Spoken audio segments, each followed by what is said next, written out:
quý khách đã đến hãng hàng không United Airlines. Tại đây chúng tôi cam đoan sẽ mang đến những chuyến bay cảm giác mạnh mà bạn chưa từng được trải nghiệm. Lưu ý, không bao giờ buồn và mạo hiểm răng hàm mặt. Và sau đây là đoạn video quảng cáo chính thức của chúng tôi.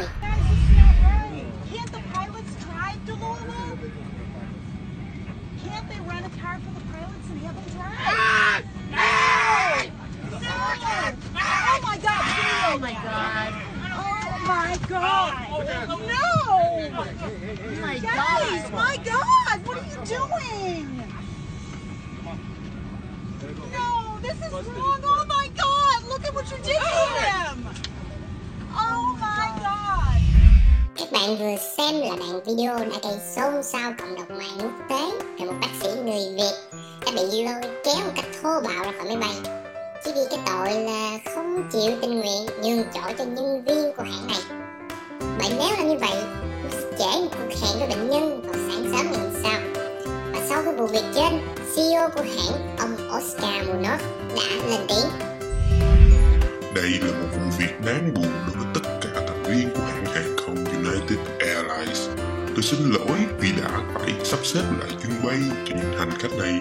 Hiện chúng tôi đang gấp rút làm việc với các cơ quan chức năng và tiến hành xem xét chi tiết về những gì đã xảy ra.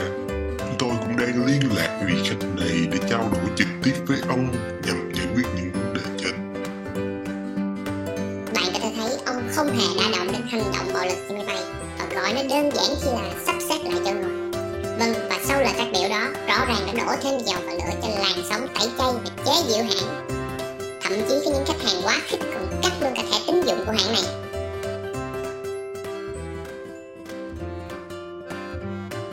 Còn các hãng hàng không đối thủ cũng không bỏ qua cơ hội chọc ngoáy đúng một lượng ngứa với United như hãng Southwest, because câu slogan mới chất chơi như chúng tôi chơi khôn máu với đối thủ, không phải bạn. Còn hãng Emirates còn bá đạo hơn nữa, lấy nguyên câu slogan của United như Fly with the friendly skies, tạm dịch là bay trên những bầu trời thân thiện, và kèm thêm câu This time for real, lần này là thật.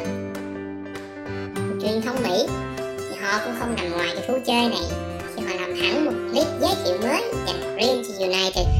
We're United Airlines. You do what we say, when we say, and there won't be a problem. Capiche? If we say you fly, you fly. If not, tough. Look at what you did to him. Give us a problem and we'll drag your ass off the plane. And if you resist, we'll beat you so badly you'll be using your own face as a flotation device. United Airlines. You. Cứ đâm chọt qua lại như vậy thì vụ việc này cũng đã đến tai của Tổng thống Mỹ, ông Đỗ Nam Trung. Ông cho rằng bê bối này thì thực sự là khủng khiếp, và thay vì đuổi khách như đuổi tà như vậy thì cần nâng cái mức bồi thường lên cao hơn thôi. Vậy là giải quyết xong rồi. Đúng là phong cách giải quyết chất chơi của Tổng thống tỷ phú nước người ta. Sau nhiều tai tiếng như vậy thì hậu quả là giá cổ phiếu của hãng bị tụt như là tụt quần tới hơn 3%, làm bốc hơi gần 1 tỷ đô giá trị thị trường của mình. Và hãng cũng ngay lập tức có những động thái nhằm lấy lại niềm tin của các khách hàng, như thay đổi chính sách đặt vé và xin lỗi trực tiếp đến bác sĩ David Dow lẫn gia đình của ông. Nhắc tới vị bác sĩ của chúng ta, bác sĩ nội khoa David Dow đã bị gãy mũi, chấn thương xoang, chấn động não và bay mất 2 chiếc răng cửa. Gia đình của ông rất tức giận và mời tới tận 2 luật sư nổi tiếng để nộp đơn khởi kiện lên tòa án Illinois, Mỹ. Và sau một thời gian thì họ đã hủy đơn kiện để đã đạt được thỏa thuận hòa giải với United. Số tiền đương nhiên là được giữ kín để không tạo tiền lệ sau này, thì chắc chắn là phải vài triệu đô lợi ích, cho dù bị tổng sĩ vả lẫn bốc hơi một lượng giá trị tài sản đáng kể. Nhưng cổ phiếu của công ty tỷ đô này đã tăng trưởng trở lại. Đây rõ ràng một bài học nhớ đời không chỉ dành riêng cho United mà còn các hãng hàng không khác, để họ cải thiện hơn nữa chất lượng dịch vụ của mình.